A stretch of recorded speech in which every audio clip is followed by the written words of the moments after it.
നിങ്ങളുടെ പ്രശ്നം കേസെടുക്കാത്തതിലാണ്. അല്ല, ഞാൻ പറഞ്ഞ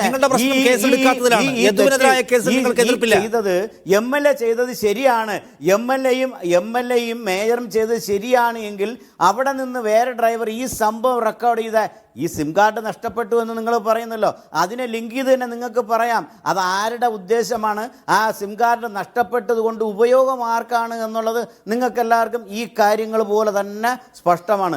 അങ്ങനെയാണെങ്കിൽ അതിനകത്ത് ചെന്ന് ഈ സംഭവം റെക്കോർഡ് ചെയ്ത് അതിനകത്തുള്ള യാത്രക്കാരൻ്റെ മൊബൈൽ എന്ത് ധാർഷ്ട്യത്തോടെയാണ് നമ്മുടെ മേയർ പറയുന്നത്, അയാൾക്കെന്താ ചിത്രീകരിക്കാനുള്ള നിയമമില്ലേ ഇവിടെ? അത് ഈ പറഞ്ഞ മേയർക്കും MLA-ക്കും മാത്രം അനുകൂലമാണോ? ഇന്ന് നിങ്ങൾ ആണോ ഇവിടുത്തെ നിയമവും കോടതി അപ്പുറത്ത് വന്നാൽ ഒരു മുൻവിധി പെട്ടെന്ന് രൂപപ്പെടുകയാണ്. നിങ്ങൾ എല്ലാവരും കൂടി ചാടിക്കയറി, മാധ്യമങ്ങളും കൂടി ചാടിക്കയറി CPM-കാരെ കുഴപ്പത്തിലാക്കുന്ന സമീപനം സ്വീകരിക്കുന്നുണ്ട് എന്നാണ്. ഇതിനു മുമ്പും ഇതുപോലെ മരണപ്പാച്ചിൽ നടത്തുന്ന സ്വകാര്യ ബസ് തടഞ്ഞു നിർത്തുന്ന യുവതി സൂപ്പർ ഹീറോ എന്നൊക്കെ പറഞ്ഞുള്ള വീഡിയോസ് പ്രചരിക്കുന്നത് നമ്മൾ കണ്ടിട്ടുണ്ട്. അപ്പോൾ ഇല്ലാത്ത കുഴപ്പം ഇപ്പോ മേയറോട് തോന്നുന്നുണ്ടോ? പോലീസ് നോക്കിയാൽ ഇതിന്റെ ദൃശ്യങ്ങൾ ലഭിക്കും. മാത്രവുമല്ല, ഇത് റിസർവേഷനുള്ള വണ്ടിയായിരുന്നതുകൊണ്ട് അതിനകത്ത് ഏതാണ്ട് 8-9 യാത്രക്കാരുടെ മൊബൈൽ നമ്പറുണ്ട്.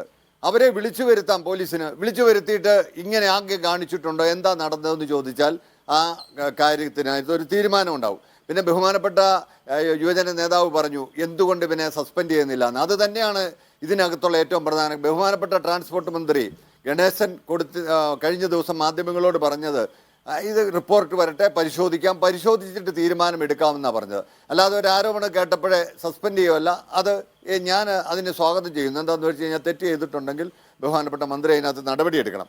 പിന്നെ അദ്ദേഹം ഇവിടെ വേറൊരു കാര്യം പറഞ്ഞു. ഇന്നിപ്പോൾ ഈ പാനലിസ്റ്റുകളോ ഞാനോ ആരെങ്കിലും ഒരാളായിരുന്നു ഇങ്ങനെ വണ്ടി തടഞ്ഞിട്ട് ഇരുന്നെങ്കിൽ കോർപ്പറേഷൻ അപ്പോൾ തന്നെ തിരുവനന്തപുരം സ്റ്റേഷനിൽ ഒരു പരാതി കൊടുക്കും. ആ വണ്ടി അന്ന് ഓടിയാല അതിൻ്റെ നഷ്ടപരിഹാരം ഉൾപ്പെടെ ഉള്ളത് KSRTC മേടിച്ച ചരിത്രം ഇവിടെ കേരളത്തിലുണ്ട്. എന്തുകൊണ്ട് KSRTC മാനേജ്മെന്റ് അങ്ങനെ ഒരു നഷ്ടപരിഹാരം ഇത് വന്ന് ഡാമേജ് ഇത് നോക്കുന്നില്ല എന്നുള്ളത്. പിന്നെ ഒരു കാര്യം കൂടെ ഞാൻ പൊതുപ്രവർത്തകരെ കുറിച്ച് പറഞ്ഞല്ലോ. ഒരു കാര്യം, ഇടതുപക്ഷ നേതാക്കന്മാർക്കിപ്പം ഈ സ്ത്രീ ആഭിമുഖ്യം വന്ന എനിക്ക് സന്തോഷമുണ്ട്. കോഴിക്കോട് മെഡിക്കൽ കോളേജിലെ ഇൻറ്റൻസീവ് ഇതിൽ കിടന്ന ആ ഒരു സ്ത്രീയെ അവിടുത്തെ യൂണിയൻ നേതാവ് കയറി ശാരീരികമായി പീഡിപ്പിച്ചപ്പം അത് കണ്ടന്ന് ഡ്യൂട്ടിയിലുണ്ടായിരുന്ന അനിത എന്ന് പറയുന്ന നേഴ്സിനെ അതിൻ്റെ പേരിൽ നടത്തിയ പീഡനം, അവരെ പോസ്റ്റ് ചെയ്യാൻ അവർക്ക് ഹൈക്കോടതിയിൽ പോകേണ്ടി വന്നു. പാലക്കാട് 2 പെൺകുട്ടികളെ മൃഗീയമായി ഉപയോഗിച്ചതിന് ശേഷം കൊന്നുകളഞ്ഞു. അതുപോലെ വണ്ടിപ്പെരിയാറ്റിലെ സ്നേഹം കണ്ടില്ല.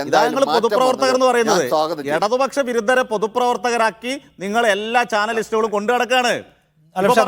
ഇപ്പൊ വ്യക്തമായല്ലോ, ഇടതുപക്ഷത്തിനെതിരെ മാത്രമാണല്ലോ